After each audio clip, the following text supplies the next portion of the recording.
Good morning, Nicholas. Nicholas Parenti. I'll start calling you with your full name every time I mention Wrecker, don't do Wrecker. that. And you just keep on calling me Wrecker. uh, yeah, don't do that. Don't call me it's Nick or my brother, amigo, whatever. All right, well, listen, amigo. This is one thing that I've been wanting because you're this machine. You can just put pen to paper and you start writing, and you and I have run into this where you write and you just write crap and you quickly, whereas I Can we stop the episode? Yeah, you just write crap and that's the end of the episode. Well, and I write crap too, but what I'll do is it takes me a while to build up a head of steam before I ever put the first sentence down. And usually I'm doing a hell of a lot of reading and a hell of a lot of putting together the literature and my findings. And so I'm like doing a whole bunch of things before I ever put pen to paper. And it seems like you just get going right away. So don't take this the wrong way. This is my question for you. How do you just immediately get to writing like you do? Well, the reality is, of course, that I don't, right? So I got this, I don't know, it's this empty paper syndrome, but I do think it's difficult to start like with a blank page. What's the first thing, right? But I will say this: what you do, I call scared writing. Scared? You are in the sense that you're very careful in what you put on paper, that this is already very thoroughly researched and double checked against the literature. And I will say this, like, I usually first try to get something down. And for example, I check the literature later. I first get the statement and then I'll, oh no, that's not actually quite true. Oh no, this is not really what they're saying. Or, so I basically flip it. So I'm not very careful. My first iterations is careful, which is, by the way, very dangerous if you work with students. In Germany, we work a lot with students because they take everything that you write for, as like the most beautiful factual statements anyone has ever created. I'm like, no, this is just me whipping down words. Like, I don't want, this can't be it. Like, change them, please. Right. So I do think there's a difference. But what do you do when you have a blank page? Like, you open a Word document and it's like, okay, I'll start writing now. What do you do? Like, do you write a sentence or a title, or what do you do? All right. So so again, it depends which project we're talking about, right? But it varies, frankly. But I don't write until I kind of know which literature I'm talking to, who my conversants are. And then I don't want to write the intro. I don't want to write my findings until I have a pretty good representation of, we've talked about this. It's a cumulative tradition. We have our conversants and we're building a knowledge. So I always have to think I need to know exactly what the people who are saying who I want to talk to. Because it's all about that. The best, and we've talked about this in a past episode, the best advice I ever got, and Dick Bolin gave this, and there are others who've written similar things, is that research is a conversation, right? It's not too often junior folks think it's about telling people what you did. And that's part of it. But it's less about telling people what you did than it's about telling people why what you're doing adds to what they did, right? It's about them, not you. And and I guess where I came into this is when I did my dissertation, I was doing a lot of analysis. I was doing a lot of, and then I realized that my first 2-3 rounds of what I thought were interesting, people already published. 5 years before they already said this. And it's like, oh, if everybody's, maybe I should understand what people said first before I go purport to trying to say something. Right. So it's that idea of listening to the conversation before attempting to interject yourself. And that is obviously very, very good advice. But I also said this before, I think, to you, like, I think it's also a little bit of an artifact of what you were doing in a PhD, which was effectively SAP implementation, ERP implementation. And you came at a time where there were, in fact, 100 studies on ERP implementation. So you had to carve out a niche, right? So, and that could be different if you're really at the forefront of whatever the next fringe thing is, which, by the way, I'm never doing that. I'm never at the fringe because I usually wait until some company is actually doing something with it, right? So blockchain came about and you had to wait 10 years until some company really used it and really had some impact, good or bad, from it. Like for the Yeah. first 10 years, there's usually nothing for me to write about. So I'd also think it's a little bit different if you're, in a project with co-authors, then usually, let's be honest, our job is not to write the first draft, but work on the draft that, I don't know, someone gave to you and make it better or whatever. So let's bracket Mhm. it off for a second, because, when people say, oh, write Inside Out, you should write the introduction last and, start with the background or start with the method or start with the final, whatever people say, I never do that. When I start writing, like a blank sheet, Jan gets to writing, I write with the first sentence of the first paragraph of the first page. I actually write very linearly. I write the introduction, and it takes me usually a long time because that first sentence is very difficult, unless, of course, I have a brilliant metaphor like the power and responsibility one that I told you.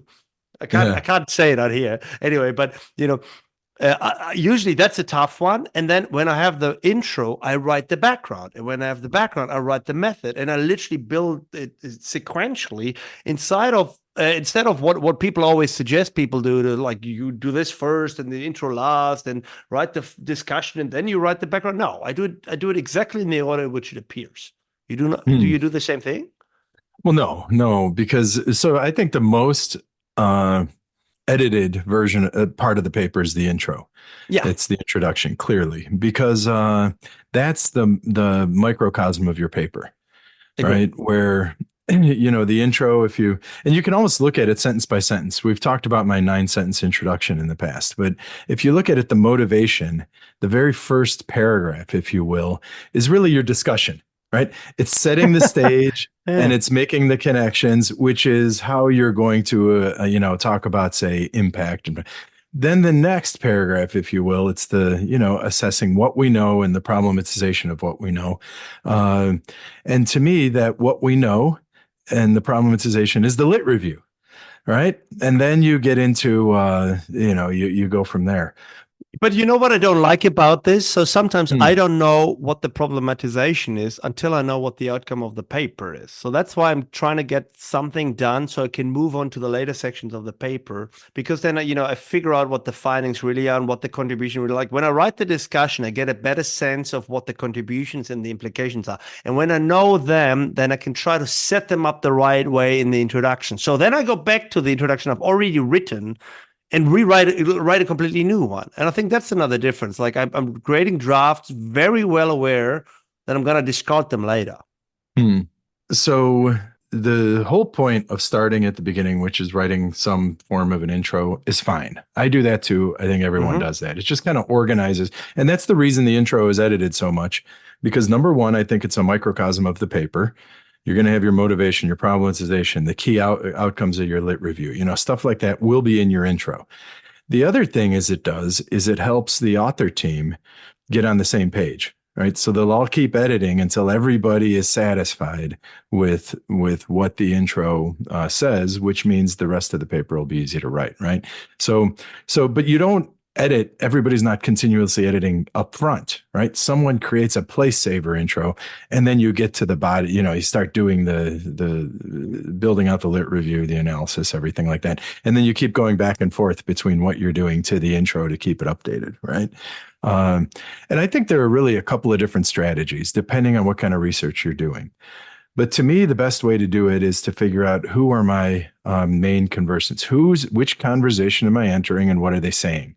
But I can't give you an answer to this usually until very late in the process, until I know what the outcomes is. Oh, these outcomes speak to someone. So that's why I very often go back and write a new intro and background. So I guess what I'm doing is I'm creating placeholder front ends to find a way to set up a narrative. And then I'll talk through the narrative and talk through the findings. And then I realize, oh, actually, what I end up with the end of my story end up at a very different place than where I started. So that means I have to go back and change the start again. I think that is sort of like you go through it once to then be able to go back and do it again. Does that make sense? I guess but I don't know if you're telling the truth, because What are you? I'm lying. yeah, I'm looking. So I read your one paper now, your 2021 paper on. Oh, you read one paper of mine. That's great. You have like 206 to go now. But you start with a clear understanding of, say, representation theory. This is that 2021, and then you extend it, right? You weren't now granted, that was more of a thought piece, but so I think there are different types of papers. And I think if there's something that you want to say to people, then you probably do review the literature, even you, and then extend it. Now, what you're describing, though, is some sort of phenomenon based. Like I have some data and I start analyzing the data just open, like either if it's qualitative grounded theory or if it's, some empirical, some quantitative data, then you might, have some working hypotheses real fast. And then you collect the data and then you see what the findings are, right?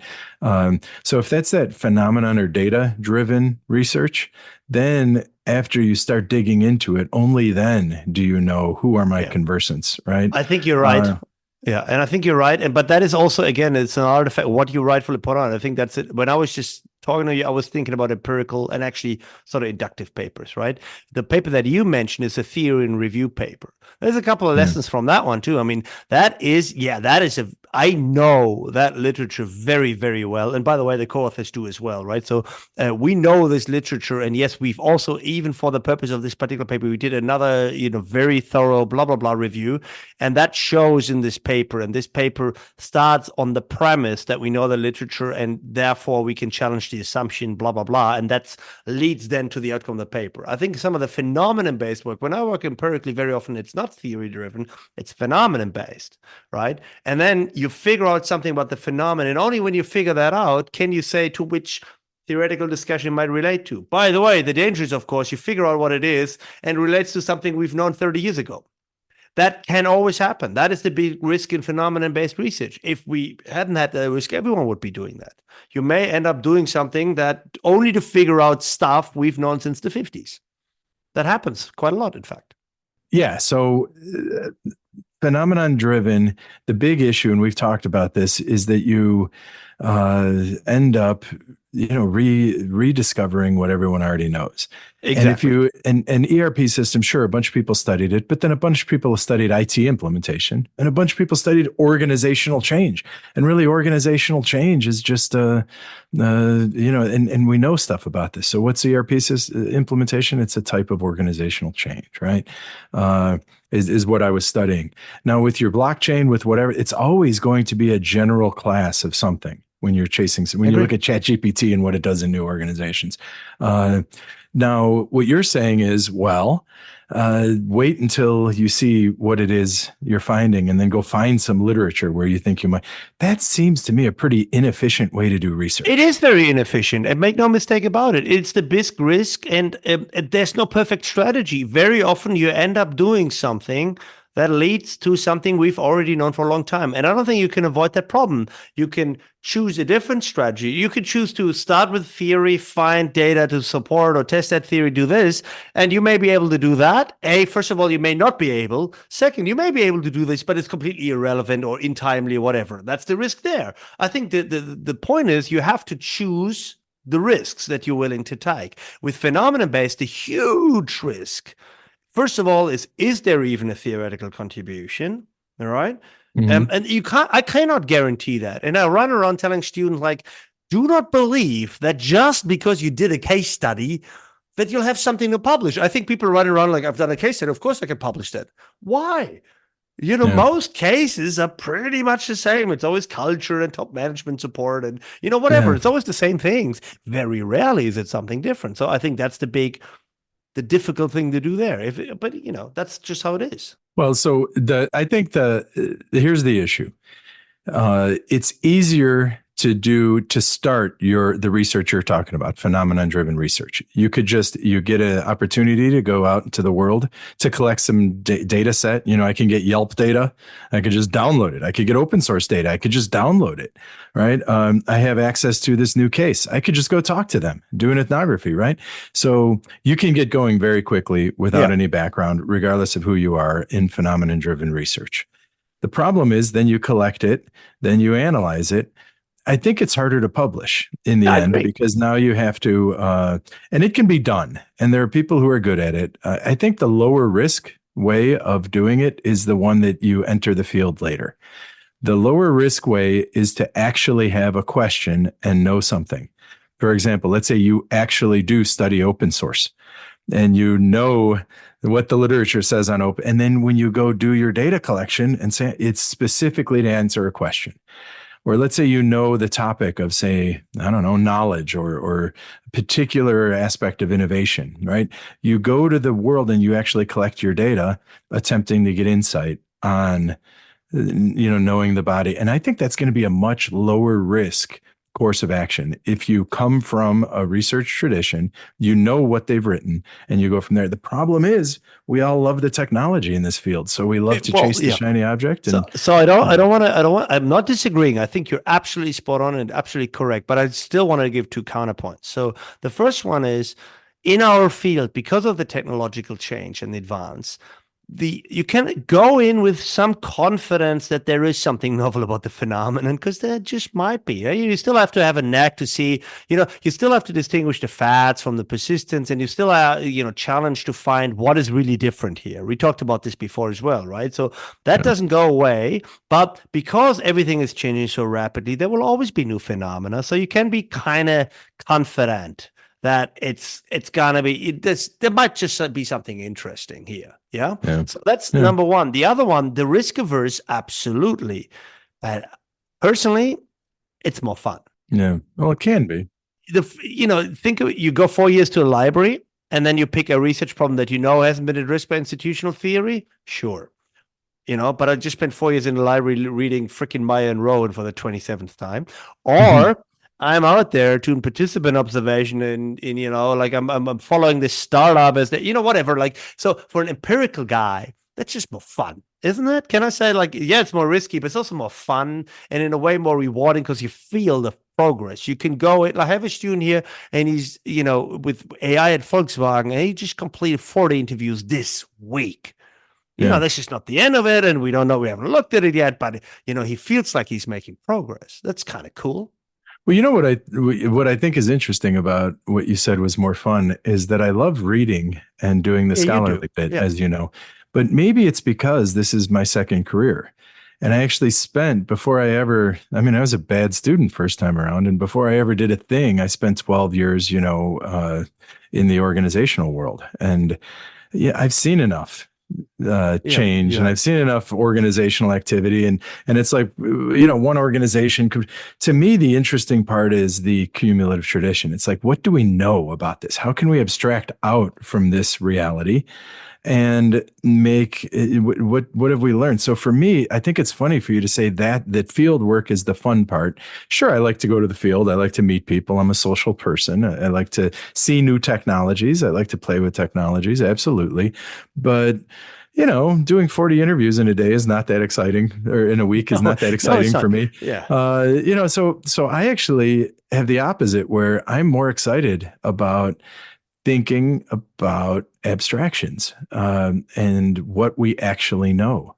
And then, because I think the vast majority of what we see has already been observed. I would agree with that too. I really do agree. And, and the reality, we're creating a black and white picture. Of course, the reality, it's not that we go out and we don't read for 3 years. And it's not like you go read 3 years in the library before you talk to anyone. So the reality is, of course, intertwined, right? So that, we read while we go. And of course, we've read something before, and et cetera and so forth. But I will say this, like you mentioned the 2021 mediation paper.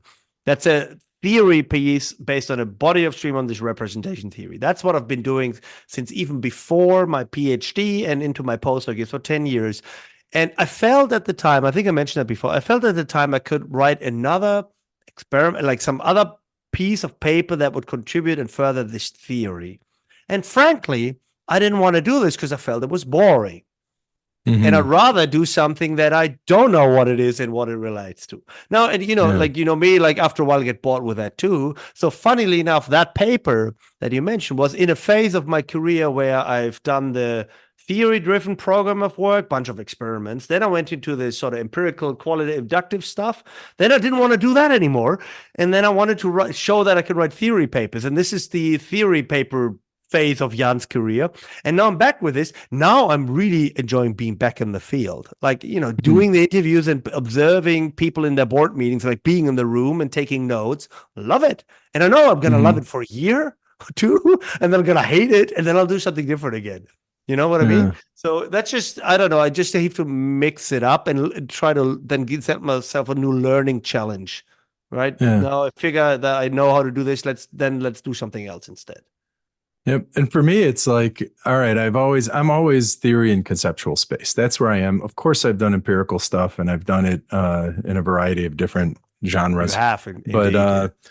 but the bottom line is I like to play with the ideas I like. And now what I've been doing for about 6 years is reading moral philosophy. So I haven't written any of it yet, right? I have a paper in Moral communications philosophy. of the ACM this month, right? It's an Your opinion piece. test-driven ethics paper. Isn't Yeah, it so I have test-driven that. ethics? Yeah. That's it. So it's a small little opinion thing, but this is like, and then I have a couple conference papers, but this is me beginning. I've been reading this stuff for 6 years. I don't have a strong. I'm starting to form that opinion, and I'm starting to come up with those theoretical ideas. Uh, but it's like I literally have. Of course, I've been doing other research and getting other things out in my usual spaces, institutional theory and open source software, and some of the areas that I've always focused on. But uh, I'm just now writing the first full length ethics papers, And right? tell me So that, are you enjoying that or not? Because I bet my ass off you are enjoying yeah, doing hell yeah, this new, different, hell yeah. philosophical. It's a different style of writing. It's a different content. It's about morality. Wouldn't Hmm. isn't that the most exciting bit, that you're trying something new? It's incredibly exciting, and I also think that I have a different view, I which hope is what so. I love, right? That I don't just take the usual. The world kind of has, and maybe we should do one on ethics at one of these points. We have done a couple of podcasts on ethics, but I can give you my current viewpoint on it. But I think we generally think in terms of teleological and deontological, right? So deontological is Kant. It's kind of following rules and Yep. principles. And then teleological is like consequentialism, right? And Yeah, there are many different forms of utilitarian this. Yeah, ethics, that's like, one. it's good if it leads to a good outcome. Yeah, and people usually say, well, which one? These are ways of rationally thinking through ethical problems. And then, of course, you move anywhere a little bit more sophisticated and they tell you, well, it's not either or. It's usually some combination of the two is how people figure things out. Right. And that's where we are. And then there's discourse ethics, there's virtue ethics, there are different, and they relate to these two classic ones in different. This is to me the especially with AI now, this is the fundamental issue of our time is that if, everybody's saying do well with AI, do the right thing, or how do we keep it from doing harm? And, how do we put up guardrails, all this? Well, how can we even begin to start assessing and start acting in the world in the appropriate way without thinking about, okay, well, let's rationalize it. And I think because it's AI, it's we have to rationally kind of deal with it in a way that can't just leave it up to humans Okay. negotiating out ethical. You know what? You know what I'll do? Because I just decided you'll get my Christmas present this year, like tomorrow. Because I No, know what? exactly. Like I just read a book like over Easter that is gonna totally be in your space. All Anyway, right. but so you'll get that in the mail, and that means, by the way, buddy, that means you need Uh, to still finish this other book that I know you haven't even touched. yeah, I have it. It's here. Walden 2. It's right behind me. It's on my It's on your to-do list. So yeah. so tell me this. So I've been thinking about this seriously. So if you and I rewrite a paper together, which we've done once, I think, or something, right? So Yeah. I am thinking if I write with you, I would want you to write the first draft of anything, and then I want to kick it. Okay. I can't even explain to you why I would say, like, but it's like I don't think I would want to be the first. Do you think the same way? Because I know this is completely weird. No, I'm a control freak. I don't know. I think if I like to write. I know you don't think so but I really do. If I have something to say, writing comes very easy to me. The only time writing is difficult is when I don't know what I'm going Yeah, to same write, here, by the way, same here. Um, But I don't need but to talk about it. I don't need to read about it, but I usually have to think through it. And at some stage, I feel that I've thought it through for myself enough, and then I can put it down, and then it usually flows a little bit better because I have it already in my head, if that makes sense. yeah. All right. So we are going to, and I'll tell you what, there is a book chapter, and it's one of the things I'm most proud of that I've ever written. And it's just this obscure book chapter in that, Youngjin and Satish did that digital innovation thing. And I wrote a little thing on the agile as the root metaphor. But I had the idea and I had presented on the idea and I had loved the idea, but I'm not going to send it to a journal. So I just figured I'm going to sit down and write it. Now, first of all, I read about root metaphors. So of course, the usual me, I spent 2-3 days reading, Lakoff and Johnson and some of those people on metaphors, right? So I did that, of course. And then I reread some of Porter's stuff. And then I just sat down to write. I think writing that book chapter took an afternoon, beginning to end. Then I maybe edited it a couple times. But once I've done the lit review and I know what I want to say, and I know the literature that I'm bringing to bear for my argument, I write incredibly quickly. The problem is when, you're not there. So this is what I think, we have two different. So we have today, the podcast was about the blank page problem, where you're faced with a blank page. We're paid to write, and we're paid, and we need to publish these things we write. So how do you get going?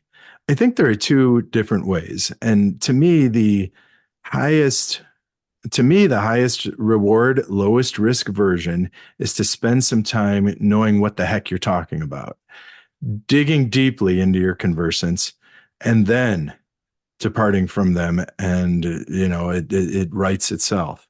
That's one strategy. The other strategy, of course, since we're all excited about new technologies and innovations, is to chase the phenomenon, which can be really fulfilling. You might identify super interesting things. We did that with our Managing AI special issue thing, and you can make a big impact. You can do a whole lot.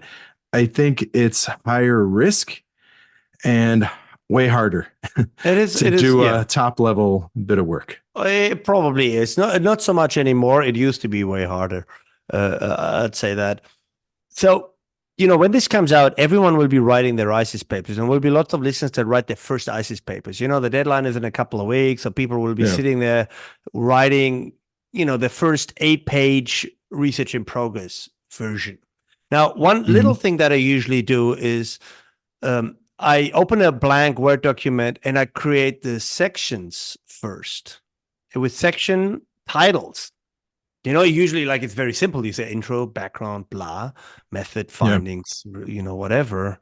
But I create that first and then usually go through it a second time and write down the 3 bullet points, what I want each section to be. Like, for example, which 3 things I want to discuss in the background section. Which 2 things I want to mention here. And then, sometimes I do stuff like, hey, I've seen this really nice table of data sources in this paper. So in my method section, I'll just create the table. It's blank, it's empty, but the table is there already.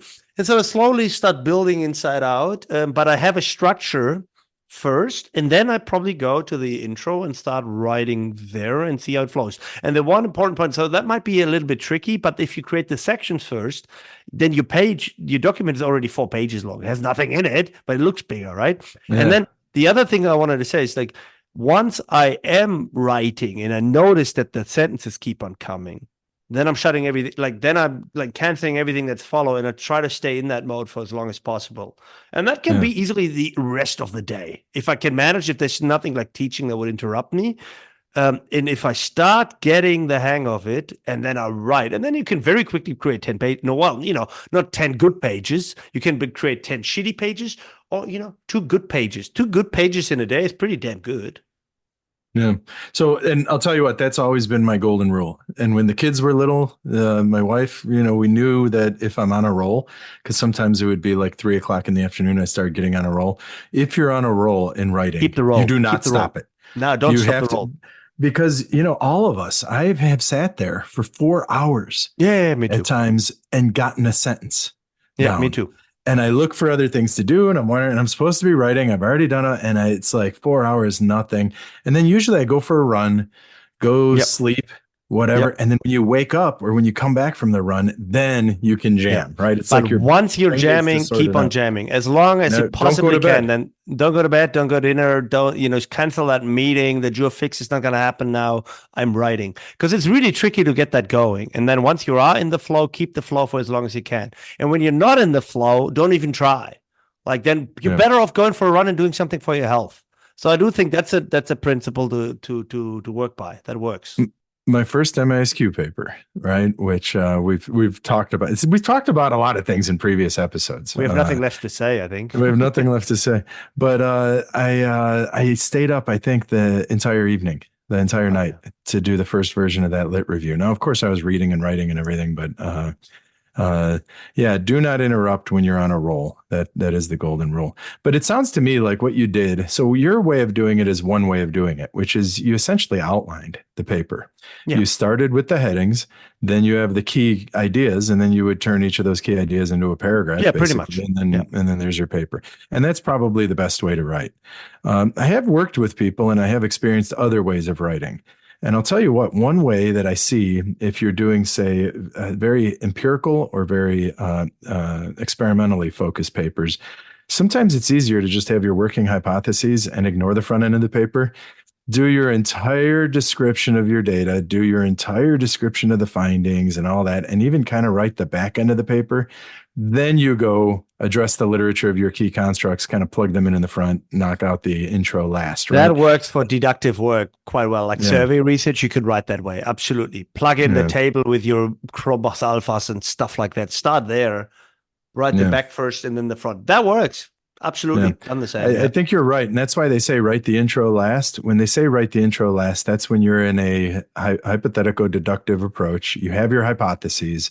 You know they're going to be good. And then you just do second half of the paper first. Okay, you know what my takeaway for paper writing is from today's episode? What? Be more mindful of what kind of paper you're writing and then figure out how to start writing it. So if you hypothetical, deductive, experiment, survey, that kind of thing, middle to the back and then the front. Start with the method, put in your reliability data, put the SEM model in there, whatever, write the discussion, then go to the front. If you're the theory and review piece, the theoretical piece, go to the conversions, problematize, take it from there. If write you're the the lit review inductive first. phenomenon, blah, blah, blah, try to get a story going, figure out what it is about the bit phenomenon, and then go back to the front and revise it all over again. So it seems to be dependent on the genre more so than on style, preference, capabilities, or whatever. Yeah, I think that works. And then the other thing I'd keep in mind is remember when we had Jerry Kane, or we talked about Jerry Kane's paper, and he had that minimum viable paper. Yeah, I like that ever since, and I think it's a good way to go. Where just do it, just knock out that minimum viable paper, and then figure out, okay, maybe I have to do another experiment, maybe I have to do and then you just keep iterating. So. True. All right, man. This was a pretty, you know what I realized? We said a lot of things already in previous podcasts that you and I know we said, but, people might not have heard those podcasts, or maybe they just had really bad audio and people just couldn't listen beyond the first 5 minutes. Yeah, you're right. Like we're getting a little bit stale. My idea to overcome the staleness is that from now on we do video podcast, and we'll also because we're recording the video and I can put them on TikTok. I'm actually not on TikTok, but I don't think anyone wants to see that either. Oh, we could do we could do shorts or reels or whatever they're called, right? Yeah. How about, because I do everything else, how about you look after the shorts? I'll do that. Put all the video in a folder for me. I'll go look at them. All right. But next time we'll have a guest again. All right. Cool. Like the next episode, I think, if I'm not mistaken, will be with Jason. Cool. Well, he'll be fun. That'll be fun and pretty interesting as well. All right, Nick. Good to see you. This was the stopgap filler episode. There's got to be one of these in every season. Talk to you next time. Later.